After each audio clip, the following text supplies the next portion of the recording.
안녕하세요. 김동섭입니다. 3월 22일 아침 시작하도록 하겠습니다. 오늘 새벽에 끝난 미국 시장은 상승 마감하면서 최고치 지수가 최고치가 되었죠.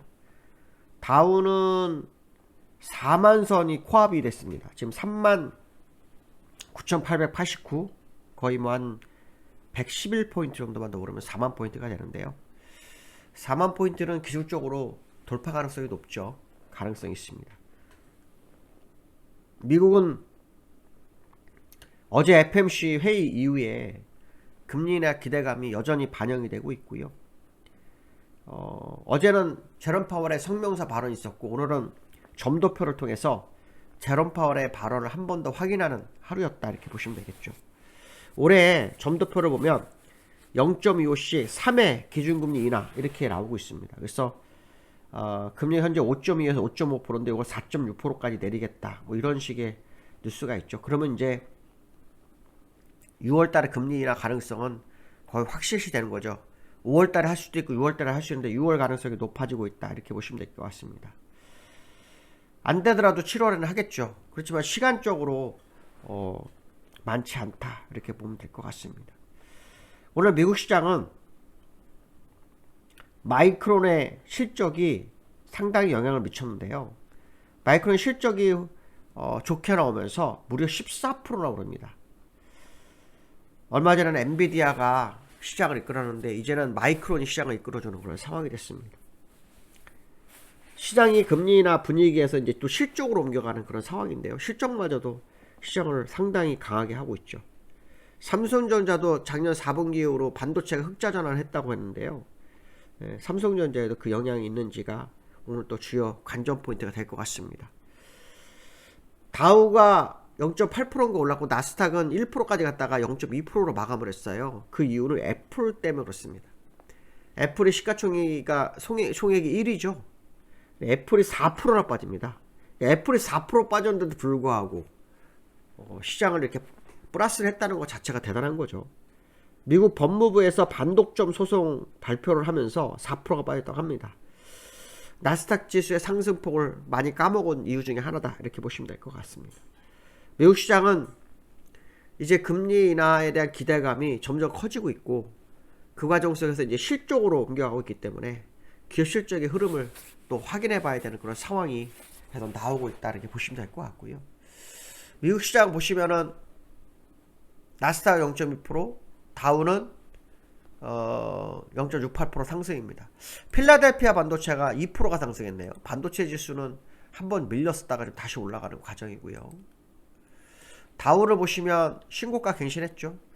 어저께 장대 한봉 세워서 올리더니 오늘 그 위에서 시작을 해버립니다. 뭐 기술적 분석을 일단 거의 외면하고 있는 그런 상황이죠.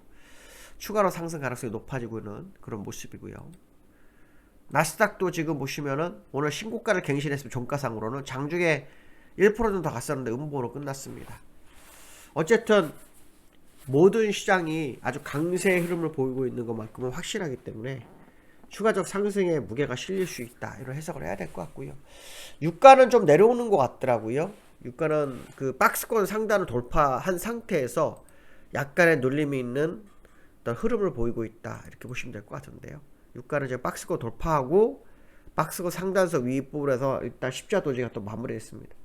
유가가 더 올라가서 좋을 건 없죠. 그렇지 않아도 이 연준의 제롬 파월이 인플레이션이 울퉁불퉁하다 이런 말을 했는데 굳이 유가가 올라서 울퉁불퉁한 걸 더 울퉁불퉁하게 할 이유는 없죠. 유가가 적절한 수준에서만 있으면 주거비만 내리면은 인플레이션은 3% 밑으로 깨질 수도 있습니다. 그러니까 이 소비자 물가지수 돌아오는 소비자 물가지수를 한번 잘 지켜봐야 될 거 아닌가 이렇게 생각을 해볼 수 있을 것 같고요.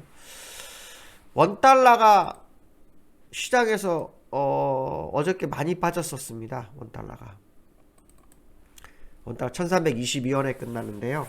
여기에서는 좀 올라왔습니다. 여기에서는 조금 올랐습니다. 여기에서는 1320원 22원대에서 시작을 해가지고요. 1433원까지 됐습니다. 그러니까 이 10원이 계속 오가고 있거든요. 근데 환율이 요 소박스에서 놀고 있습니다. 그러니까 의미는 사실 별로 없을 거라는 생각을 많이 하고 있습니다. 소박스에서 움직이고 있어서. 이것도 한번 지켜볼 필요성이 있을 것 같고요. 그 다음에 삼성전자가 지금 8만전자 가능성 얘기가 나오고 있습니다. 이 삼성전자를 보실 필요성이 있는데, 삼성전자가 그 3일 전에요, 저점이 마이너스 1.5%에서 추세 이탈 하나 했는데 거기서 올려서 보합에 끝내놓고 그 다음날 6%로 갑니다.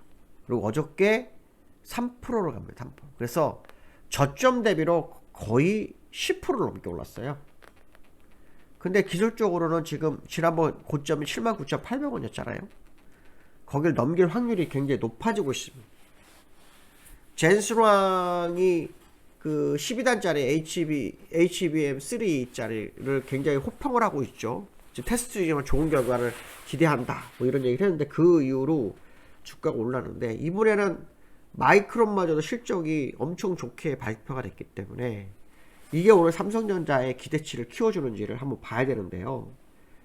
그 외국인과 기관이 요 근래 매수를 어마어마하게 합니다. 보시면 그저께는 8,500억 기관이 외국인이 샀죠.